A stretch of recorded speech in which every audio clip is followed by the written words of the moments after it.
Hello and welcome to another episode of Latitude. The United States and India this week have entered into a deeper strategic embrace, with the United States offering India 3 arrangements, of which at the moment New Delhi is seriously considering the first and the easiest one. But the long-term questions whether India could actually become the ally that United States wants in Asia is still out in the open. U.S. Defense Secretary Ashton Carter, widely regarded as pro-India, began his 3rd visit here in a year by joining his Indian counterpart Manohar Parrikar on India's aircraft carrier INS Vikramaditya. Symbolic perhaps, as Washington's desire for a strategic partnership with India would in the initial stages see a lot more of maritime activity and maritime security dialogue. Defense cooperation between Washington and Delhi has been moving slowly and steadily forward for the past decade or so, with the US now being India's largest defense equipment supplier. However, despite sales worth $14 billion in recent years, most of the US military equipment supplied to India is for logistical support like heavy lift aircrafts and helicopters, but not equipment with a combat edge like F-16s supplied to Pakistan. India's long-standing military supplier, Russia, meanwhile, has not only provided state-of-the-art warships, submarines and Sukhoi fighters, but is now jointly developing a highly capable fighter aircraft with India. To overcome concerns that America is still only offering minor technology to India, the US is now offering a package of foundational agreements, which will include the soon-to-be-signed Logistics Exchange Agreement, which will allow US and Indian ships to use each other's capabilities for refueling and logistical support in the high seas. In addition, America also wants 2 other agreements, one of communications, interoperability and security agreement, which will allow command and control technology cooperation, although India's forces fear it could lead to the US snooping on Indian operations and data. But unless this SISMO agreement is signed, the US would be unwilling to go ahead with the Geospatial Cooperation Agreement to provide advanced satellite and missile data. So for the moment, the US will have to settle with the LEMOA, the Logistics Agreement. This logistics agreement will neither involve Indian forces in America's conflicts or operations, nor joint patrols in the high seas, or place US troops on Indian soil. But it could certainly pave the way for deeper maritime partnerships to counter China's aggressive designs in the Indian Ocean region, which, if not confronted effectively with help from the United States, could further embolden Beijing. And to look at the various dimensions of this evolving partnership with the US, more recently the agreements that are being talked about between Delhi and Washington, we have 2 very experienced observers of Indo-US relations. We have Ambassador Meera Shankar with us, who was ambassador to the United States from 2009 to 2012, where amongst other things, India really went up the ladder in terms of US decision to start exporting technology to India, and eminent strategic affairs commentator, Professor Bharat Karnad of the Center for Policy Research, and an author of many best-selling books in strategic affairs. Professor Karnad, my first question to you is, there is a view amongst the strategic affairs community in Delhi, perhaps some of them in Washington also, that this entire arrangement that Washington is weaning India towards is essentially to put India as a counter to increasing Chinese assertiveness in Asia, both in the way of what China defines as its new maritime engagements in its white paper, as also China's muscle flexing in the South China Sea, and the desire to put India as an additional counter to China's attempt to change its geographical limitations. Now, do you buy that? Well, look, if the idea is to improve and increase India's role in this part of the world, we could have done it by other means. The point to make is, it's not America's call to give us a role. It is India's role to, in a sense, shape its presence in the Indian Ocean region and in Southeast Asia and elsewhere on the Asian littoral. So why is it that we need to, in any sense, require the sort of foundational agreements that are being talked about as some kind of predicate for future cooperation. These agreements, as far as I can see, are unnecessary because most of the outcomes that will be achieved with these agreements are already there in some sense. Because, say, take the logistics support agreement and the variant that's supposed to have been tweaked for Indian purposes, the logistics exchange memorandum of agreement. The point, I think, is that we've always had a system of, say, fuel barter on the high seas. Our ships have exchanged fuel. Whenever one ship is running low, the American ship comes along and so on, vice versa. So these sorts of things are there. Right, right. Ambassador, before I come into the specifics of the current engagements that are being outlined between Delhi and Washington, there are 3 points that emerge as criticism of this new hug that Delhi is getting drawn into with Washington. One is that it will have defined for India a new set of geopolitical alignments.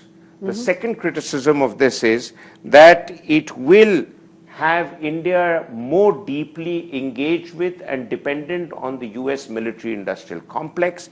And the third is inadvertently draw into India into America's wars and America's conflicts. Now, do you agree with that? Well, I would say it depends on how India plays it. If you look, there is a degree of convergence between India's Act East policy and the US policy of rebalance towards the Asia Pacific. Now, the question is for India to leverage this to build its own capabilities, and that's where the skill is going to lie. What we've seen over the last several years is that as part of its policy of maximizing its options for purchase of defense equipment, India has started buying defense equipment from the US, which did not happen earlier. We never bought equipment from the US because of the historical problems which came with US equipment and the fact that there wasn't any security of spares, supplies could be cut off and so on. And the unwillingness to transfer technology. Now we are looking at a new paradigm where for the first time, the US under the Defense Technology and Trade Initiative has said that it is willing to go beyond a buyer-seller relationship to one where we are looking at joint research, joint development, joint production. And while we have taken some tentative steps as yet, for the first time, you have 2 small concrete projects which have been agreed upon.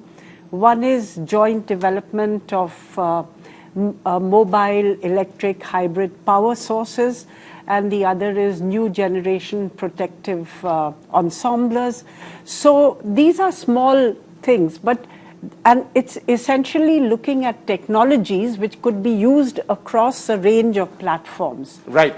Professor Karnad, talking of technologies, now apparently something which was initiated to a great extent at the ambassador's tenure in Washington is the Defense Technology and Trade Initiative, and within that I'm told that at the Pentagon they've set up an India Rapid Reaction Cell, and they are now looking at putting together a legislation in America which will allow subsequent administrations to continue to maintain this line which is emerging in this relationship between the two countries. So is it that America is wanting to move too quickly into this engagement, whereas Delhi is still a bit cautious? And if Delhi is cautious, what are the reasons for India's caution? Look, there are 2 issues here. One is the kind of instrumental aspects, meaning both sides creating the mechanisms to facilitate trade, technology trade, transfers, and so on. That's fine. There's no lack of these intergovernmental groups and whatnot functioning. The other problem, though, is the real problem, is twofold. One is that no matter what kind of contracts you sign with the United States, you can never be certain that the US Congress won't retroactively change the terms of the contract and the obligations. It's happened in the past with Tarapur fuel. It has happened when the sanctions were imposed and our entire Sea King fleet was grounded. So you cannot rely really on anything by way of a contract that the US might put on the table. The other thing is, what's the level of technology that the US is willing to give us? Look at, it's precisely the sorts of things that the ambassador has mentioned. These are small things, battery packs and so on.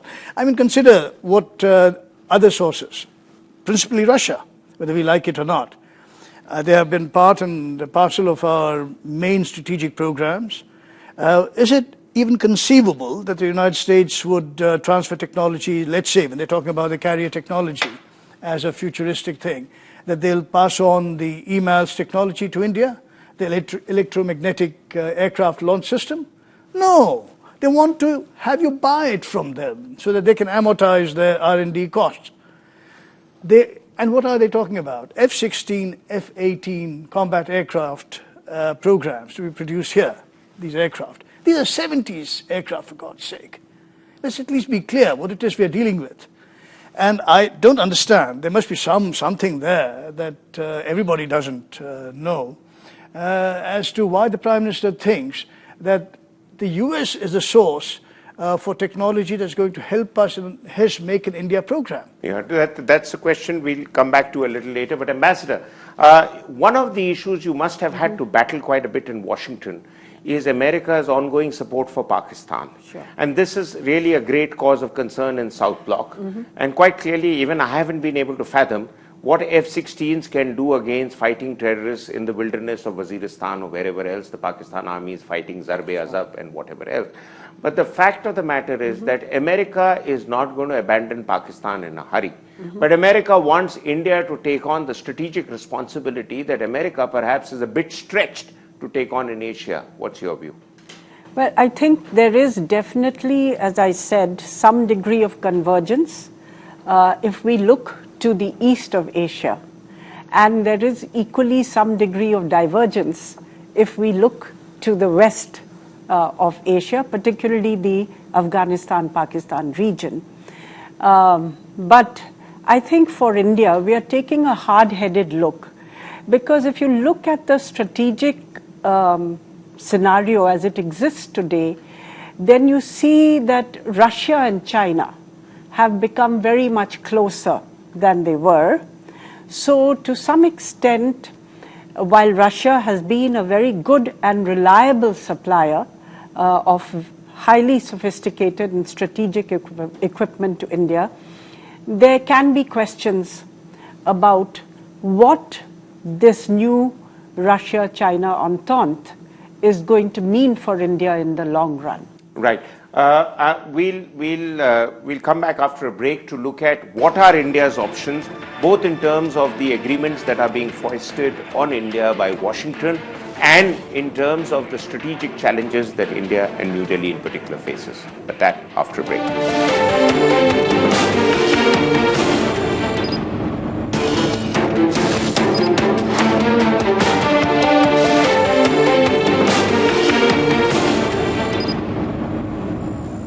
Welcome back. We still have our two distinguished guests with us. Professor Karnad, the current set of 3 engagements, would like you to elaborate a bit on it in terms of what it's really expecting out of India and what are the challenges.